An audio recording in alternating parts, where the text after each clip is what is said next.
안녕하세요. 오늘은 디도서 3장을 좀 깊이 들여다볼까 합니다. 이 장을 보면 신앙적인 진리가 우리 일상 또 관계 속에서 어떻게 나타나야 하는지 아주 구체적으로 이야기하고 있거든요. 네, 맞아요. 디도서는 아시다시피 크레타 섬이라는 좀 복잡한 상황에서 교회를 세우던 디도에게 보내는 목회서신이죠. 특히 3장은 그리스도인이 사회 안에서 또 이웃으로 어떻게 살아야 하나 이런 현실적인 지침들이 많아요. 네. 근데 정말 흥미로운 건 이런 실천적인 권면들이 아주 깊은 신학적인 진리 위에 딱 서 있다는 점이에요. 아, 그렇군요. 그럼 1, 2절부터 좀 볼까요? 통치자들, 권세 잡은 자들에게 복종하고 순종해라. 그리고 모든 선한 일을 행할 준비를 하라. 또 누구도 비방하지 말고 다투지 말고 관용하고 모든 사람에게 온유함을 나타내라. 와, 이게 당시 로마 사회에 생각하면 상당히 파격적인 요구 아니었을까요? 특히 모든 사람에게 온유하라니요. 그렇죠. 당시 로마 사회는 계급이나 신분이 아주 명확했잖아요.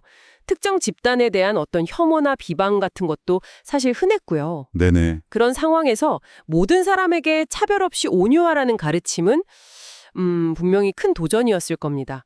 근데 이게 단순히 그냥 평판 좋게 만들려고 하는 차원이라기보다는 뒤에 나올 그 복음의 능력, 그 변화 때문에 가능한 어떤 새로운 삶의 방식이다. 이걸 보여주려는 의도가 있는 거죠. 그 변화의 필요성을 더 느끼게 하려는 듯이 3절에서는 우리 과거 모습을 아주 그냥 솔직하게, 적나라하게 이야기하죠. 맞아요. 우리도 전에는 어리석었고 불순종했고 속았고 온갖 정욕과 쾌락의 노예였고 악의와 질투 속에서 살았고 서로 미워했다. 와, 진짜 신랄한데요. 네, 그렇죠. 근데 이렇게 과거 모습에 대해서 정직하게 인정하는 게 중요한 이유가 있어요. 바로 다음에 나오는 그 하나님의 구원 행동, 그 극적인 성격을 확 부각시키거든요. 아하. 우리가 이런 상태였기 때문에 4절, 5절의 그 반전, 하나님 우리 구주의 자비와 사랑이 나타나서 우리를 구원하셨다는 그 선언이 훨씬 더 강력하게 다가오는 거죠. 네, 맞아요. 여기서 진짜 핵심은 그 구원이 우리의 의로운 행위 때문에 온 게 아니라는 점. 그거죠. 바로 그거죠. 오직 하나님의 긍휼하심을 따라서 중생의 씻음과 성령의 새롭게 하심으로 되었다. 이걸 강조하는데요. 이 표현, 중생의 씻음과 성령의 새롭게 하심. 조금 더 쉽게 설명해 주실 수 있을까요? 네, 이게 뭐랄까 영적인 완전 리셋 같은 거라고 생각하시면 돼요. 완전 리셋이요. 네, 과거의 모든 죄, 허물 이런 거 그냥 깨끗하게 싹 씻어내고 이게 중생의 씻음, 성령님이 우리 안에 완전히 새로운 마음, 새로운 생명을 불어넣으시는 것. 이게 성령의 새롭게 하심, 이걸 의미하는 거죠. 그러니까 우리의 어떤 노력이나 자격 이런 게 전혀 아니고 전적인 하나님의 선물로 완전히 새로운 존재가 되는 변화를 말하는 겁니다. 와, 그 결과로 7절에서는 우리가 그분의 은혜로 의롭다 이렇게 인정을 받고 영원한 생명의 소망을 따라서 상속자가 되었다 이렇게 설명하고요. 그럼 이렇게 엄청난 변화랑 지위를 얻었는데 그럼 이제 어떻게 살아야 하는가? 이게 궁금해지는데요. 바로 그 질문에 8절이 답을 딱 줍니다. 이 확실한 진리, 즉 구원의 은혜를 굳게 가르쳐서 하나님 믿는 사람들이 조심하여 선한 일에 힘쓰게 하라.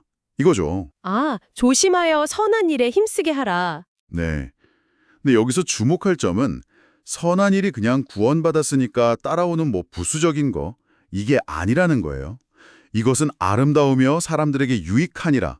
이렇게 그 가치를 아주 적극적으로 강조해요. 네. 은혜를 깊이 깨달으면 깨달을수록 그 은혜가 다른 사람에게 유익을 주는 구체적인 행동으로 흘러가야 한다 이겁니다. 그러니까 은혜가 그냥 내 안에서만 머무는 게 아니라 구체적이고 유익한 행동으로 증명되어야 한다. 이런 말씀이시군요. 그렇죠. 그런데 바로 다음 구절에서는 또 분위기가 확 바뀌어서 어리석은 변론, 족보 이야기, 분쟁, 율법 다툼 이런 건 피하라고 아주 단호하게 말하네요. 무익하고 헛되다고까지 하면서요. 맞아요. 에너지를 어디에 쏟아야 할지 딱 선을 그어주는 느낌이에요. 그렇습니다. 공동체의 시간이나 에너지를 그런 소모적인 논쟁 말고 실질적으로 사람들에게 도움이 되고 세상을 좀 더 아름답게 만드는 선한 일에 집중해라. 이런 아주 실용적인 권면이죠. 네네. 아마 당시 교회 안에 그런 헛된 논쟁들이 좀 있었나 봐요. 그런 거 대신에 신앙의 본질인 사랑과 선행에 힘쓰라는 거죠. 그리고 10절, 11절에 분열을 조장하는 사람에 대한 경고도 나오는데 이것도 같은 맥락으로 볼 수 있습니다. 공동체의 건강, 또 사명을 지키려는 어떤 단호함이죠. 마지막 12절에서 15절은 이제 디도 개인에게 보낼 동역자들 이야기랑 또 율법교사 세나와 아볼로를 좀 급히 보내주고 그들이 부족함이 없게 잘 챙겨주라. 이런 구체적인 부탁. 그리고 모든 신자가 열매 없는 자가 되지 않도록 필요한 것을 공급하는 선한 일에 힘쓰기를 배우라. 이런 권면으로 마무리되네요.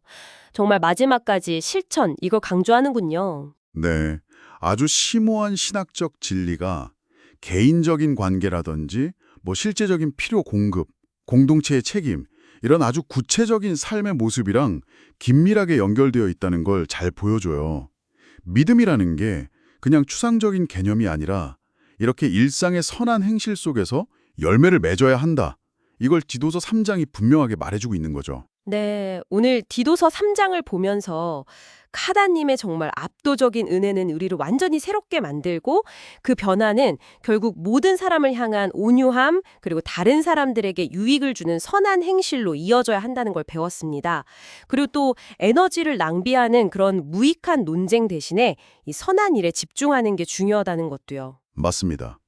마지막으로 청취자분들께 한 가지 질문을 던져드리고 싶어요. 8절에서 보면 구원이 행위가 아니라 은혜로 말미암는다는 이 진리를 가르치는 목적이 바로 선한 일에 힘쓰게 하기 위함이라고 하거든요. 네. 그렇다면 여러분이 정말 아무런 자격 없이 받은 그 놀라운 은혜를 깊이 생각하는 것이 오히려 여러분의 삶에서 다른 사람들에게 실질적인 유익을 주는 그 선한 행동을 하도록 어떻게 더 강력하게 동기를 부여할 수 있을지 한번 진지하게 고민해 보시면 어떨까 싶습니다.